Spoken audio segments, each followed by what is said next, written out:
Big Boss. Music. So this is a voice clip I'm sending from Australia. Someone there had sent me an earlier voice clip about a room experience on the show.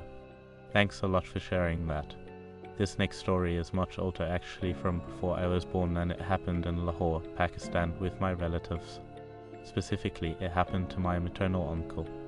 Back then my uncle had just started a new job, so he decided to rent an apartment close to work.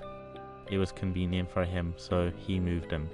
The building had people living below and above him.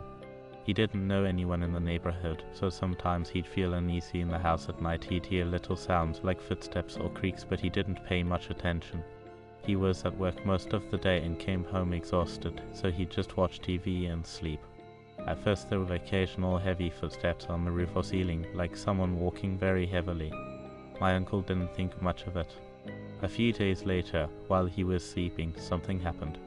He woke up feeling an enormous weight on his chest, like something very heavy pressing him down. He felt trapped in a tight grip that seemed to hold his whole body. He tried with everything he had to break free, but he couldn't move, like his chest was being held by some strong force. After struggling and straining as hard as he could, he finally managed to shout out in Urdu loudly something like, "Do whatever you want, I'm not going anywhere." He said it in Punjabi too. Right after that the pressure left, and because he was so exhausted, he fell back asleep.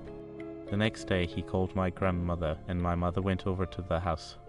She began reciting from the Quran. As she recited, the heavy footsteps got louder and heavier. It felt like whatever it was reacted to the recitation. After that, some of my uncle's friends started coming by the house. They said they felt something strange the moment they entered and couldn't stay long. They'd come, feel weird, and leave quickly.